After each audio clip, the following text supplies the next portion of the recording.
നമസ്കാരം.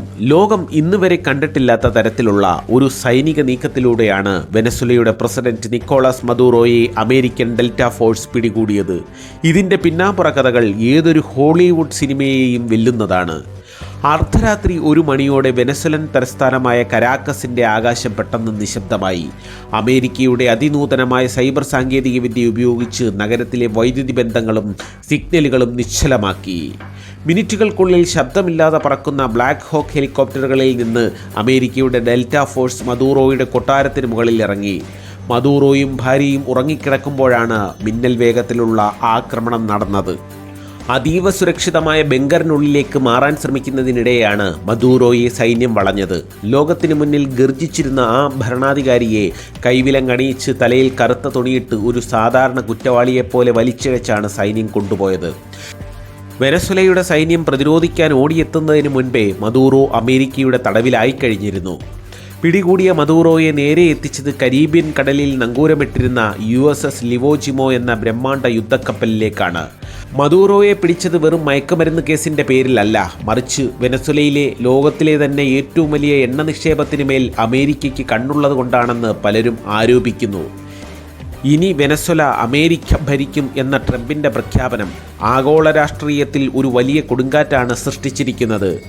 നിക്കോളസ് മദൂറോയുടെ പതനം വെറുമൊരു ഭരണാധികാരിയുടെ അറസ്റ്റല്ല, മറിച്ച് ലാറ്റിൻ അമേരിക്കൻ രാഷ്ട്രീയത്തിലും ആഗോള നയതന്ത്രത്തിലും ദശകങ്ങളോളം നീണ്ടു നിൽക്കാൻ പോകുന്ന ഒരു വലിയ മാറ്റത്തിൻ്റെ തുടക്കമാണ്.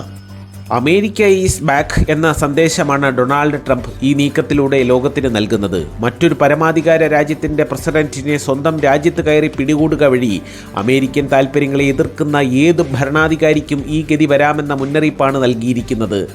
ഇത് റഷ്യ, ചൈന, ഇറാൻ തുടങ്ങിയ രാജ്യങ്ങളുമായുള്ള അമേരിക്കയുടെ ബന്ധത്തെ കൂടുതൽ വഷളാക്കിയേക്കാം. മദൂറോയുടെ പതനത്തോടെ വെനസ്വേലയിലെ ഭരണം താൽക്കാലികമായി അമേരിക്കയുടെ നിയന്ത്രണത്തിലായിരിക്കുമെന്ന് വ്യക്തമാണ്. എന്നാൽ ഇതൊരു പുതിയ അധിനിവേശമായി മാറുമോ എന്നതാണ് പ്രധാന ചോദ്യം. മദൂറോയുടെ സൈന്യം ഇപ്പോഴും പൂർണ്ണമായും കീഴടങ്ങിയിട്ടില്ലാത്തതിനാൽ രാജ്യത്തിനുള്ളിൽ ഒരു ആഭ്യന്തര യുദ്ധത്തിനുള്ള സാധ്യത തള്ളിക്കളയാനാവില്ല. ജനങ്ങൾക്ക് ജനാധിപത്യം ലഭിക്കുമോ അതോ രാജ്യം കൂടുതൽ അരാജകത്വത്തിലേക്ക് പോകുമോ എന്നത് അമേരിക്കയുടെ അടുത്ത നീക്കങ്ങളെ ആശ്രയിച്ചിരിക്കും. ലോകത്തിലെ ഏറ്റവും വലിയ എണ്ണ നിക്ഷേപമുള്ള വെനസ്വേലയിലെ ഈ രാഷ്ട്രീയ മാറ്റം ആഗോള എണ്ണ വിപണിയെ വൻതോതിൽ ബാധിക്കും. അമേരിക്കയുടെ മേൽനോട്ടത്തിൽ വെനസ്വേലൻ എണ്ണ വിപണിയിലേക്ക് തിരികെ വരുന്നതോടെ ഇന്ധനവിലയിൽ വലിയ മാറ്റങ്ങൾ ഉണ്ടായേക്കാം. ഇത് ലോക സാമ്പത്തിക രംഗത്ത് അമേരിക്കയ്ക്ക് വലിയൊരു മേൽക്കൈ നൽകും. മയക്കുമരുന്ന് കടത്ത് എന്ന ക്രിമിനൽ കുറ്റം ചുമത്തിയാണ് മദൂറോയെ പിടികൂടിയതെങ്കിലും അന്താരാഷ്ട്ര നിയമമനുസരിച്ച് ഇതിന് വലിയ നിയമപോരാട്ടങ്ങൾ നേരിടേണ്ടി വരും. ഒരു രാഷ്ട്രത്തലവനെ പിടികൂടി വിചാരണ ചെയ്യുന്നത് ഐക്യരാഷ്ട്രസഭയിൽ വലിയ തർക്കങ്ങൾക്ക് കാരണമാകും. ലോകം അമേരിക്കയുടെ പോലീസിംഗ് നയത്തെ എങ്ങനെ സ്വീകരിക്കും എന്നത് വരും ദിവസങ്ങളിൽ കാണേണ്ടി വരും. നിക്കോളാസ് മദൂറോ എന്ന ഏകാധിപതിയുടെ ഭരണം അവസാനിക്കുമ്പോൾ വെനസ്വേലൻ ജനതയ്ക്ക് അത് പട്ടിണിയിൽ നിന്നും അടിച്ചമർത്തലിൽ നിന്നുമുള്ള മോചനത്തിനുള്ള പ്രതീക്ഷയാണ്. എന്നാൽ ലോകത്തിന് ഇത് പുതിയൊരു അസ്ഥിരതയുടെയും ആധിപത്യ പോരാട്ടത്തിൻ്റെയും തുടക്കമാണ്. അമേരിക്കയുടെ പക്കലുള്ള മദൂറോയുടെ ഭാവി ഇനി ന്യൂയോർക്കിലെ കോടതി മുറികളിലും ട്രംപിൻ്റെ നയതന്ത്രമേശയിലുമാണ് തീരുമാനിക്കപ്പെടുക. ഒരു പരമാധികാര രാജ്യത്തിൻ്റെ ഹൃദയഭാഗത്ത് കടന്നു ചെന്ന് അവിടുത്തെ ഭരണാധികാരിയെ കൈവിലങ്ങണിയിച്ച് കൊണ്ടുപോകാൻ അമേരിക്കയ്ക്ക് സാധിക്കുമെന്നത് ലോകത്തിലെ മറ്റു സ്വേച്ഛാധിപതികൾക്ക് നൽകുന്ന ഏറ്റവും വലിയ മുന്നറിയിപ്പാണ്. സുരക്ഷിതമായ കോട്ടകൾ എന്ന സങ്കല്പം അമേരിക്കയുടെ അത്യാധുനിക സാങ്കേതികവിദ്യയ്ക്ക് മുന്നിൽ തകർന്നടിയുന്ന കാഴ്ചയാണിത്. ദശകങ്ങളായി പട്ടിണിയും പണപ്പെരുപ്പവും കാരണം നരകിക്കുന്ന വെനസ്വേലൻ ജനതയ്ക്ക് ഈ സംഭവം ഒരു പുതിയ പ്രഭാതത്തിൻ്റെ തുടക്കമാകാം. എന്നാൽ അമേരിക്കയുടെ നേരിട്ടുള്ള ഭരണം എന്നത് വെനസ്വേലയെ മറ്റൊരു ഇറാഖോ അഫ്ഗാനിസ്ഥാനോ ആക്കി മാറ്റുമോ എന്ന വലിയൊരു ആശങ്കയും ഇതിന് പിന്നിലുണ്ട്. ലോകകാര്യങ്ങളിൽ അമേരിക്ക നേരിട്ടിടപെടുന്ന പഴയ വേൾഡ് പോലീസ് എന്ന റോൾ ഡൊണാൾഡ് ട്രംപ് വീണ്ടും സജീവമാക്കിയിരിക്കുകയാണ്. നയതന്ത്ര ചർച്ചകളേക്കാൾ ഉപരിയായി സൈനിക കരുത്തിൽ വിശ്വസിക്കുന്ന അമേരിക്കയുടെ ഈ പുതിയ ശൈലി ആഗോള സമാധാനത്തിന് വെല്ലുവിളിയാകാൻ സാധ്യതയുണ്ട്. ലോകം ഇനി കാത്തിരിക്കുന്നത് ന്യൂയോർക്കിലെ കോടതി മുറികളിലേക്കാണ്. മദൂറോ ഒരു ക്രിമിനലാണോ അതോ രാഷ്ട്രീയ വേട്ടയാടലിൻ്റെ ഇരയാണോ എന്ന നിയമപോരാട്ടം അന്താരാഷ്ട്ര നിയമങ്ങളെ തന്നെ മാറ്റിയെഴുതിയേക്കാം. നിക്കോളാസ് മദൂറോ എന്ന വിപ്ലവകാരിയുടെ ഭരണത്തിൻ്റെ അന്ത്യം ഒരു യുഗത്തിൻ്റെ സമാപ്തിയാണ്. പക്ഷേ വെനസ്വേലയുടെ മണ്ണിൽ സമാധാനവും ജനാധിപത്യവും ഇനിയും ഒരു ചോദ്യചിഹ്നമായി അവശേഷിക്കുന്നു. അമേരിക്കയുടെ ഈ നീക്കം ഒരു വലിയ വിജയമാണോ അതോ മറ്റൊരു ദുരന്തത്തിൻ്റെ തുടക്കമാണോ എന്ന് ചരിത്രം തീരുമാനിക്കും. മദൂറോയുടെ ഏറ്റവും അടുത്ത അനുയായിയും വെനസ്വേലയുടെ വൈസ് പ്രസിഡന്റുമായ ഡെൽസി റോഡ്രിഗസ് ഈ നീക്കത്തെ അന്താരാഷ്ട്ര ഭീകരവാദം എന്നാണ് വിശേഷിപ്പിച്ചത്. അമേരിക്കയുടേത് ഒരു കടന്നുകയറ്റമാണെന്നും മദൂറോയെ വിട്ടുതരുന്നതുവരെ രാജ്യം പോരാടുമെന്നും അവർ പ്രഖ്യാപിച്ചു.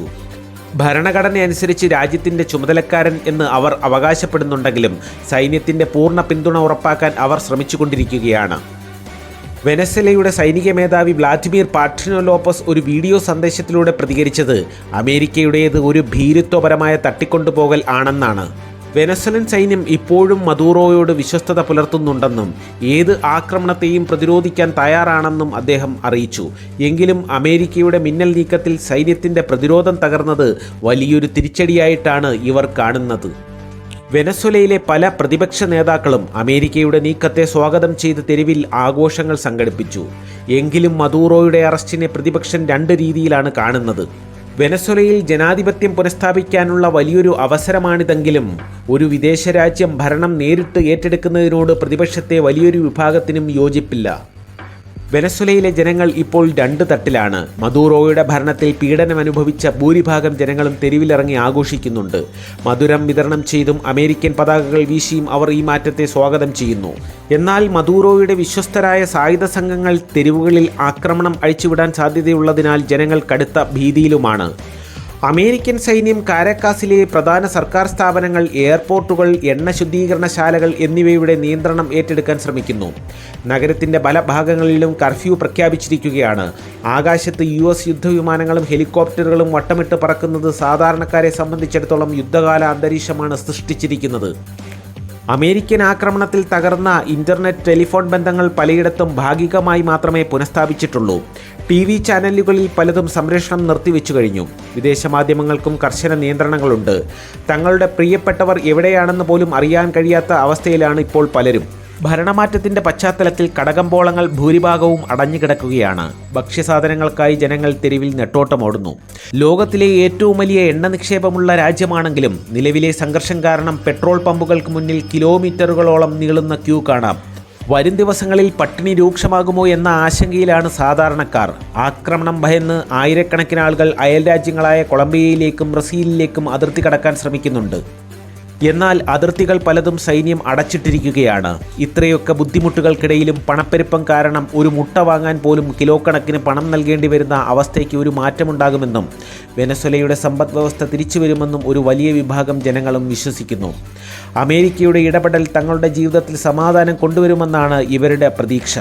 വർഷങ്ങളായി നീണ്ടുനിന്ന സ്വേച്ഛാധിപത്യ ഭരണത്തിന് അമേരിക്കയുടെ ഒരു മിന്നൽ നീക്കത്തിലൂടെ അന്ത്യമായെങ്കിലും വെനസ്വേല ഇപ്പോൾ വലിയൊരു അനിശ്ചിതത്വത്തിലാണ്. മദൂറോയുടെ സൈന്യവും വിശ്വസ്തരും തിരിച്ചടിക്കുമോ, അതോ അമേരിക്കയുടെ നേതൃത്വത്തിൽ വെനസ്വേല പുതിയൊരു ജനാധിപത്യ യുഗത്തിലേക്ക് കടക്കുമോ എന്നതാണ് ലോകം ഉറ്റുനോക്കുന്നത്.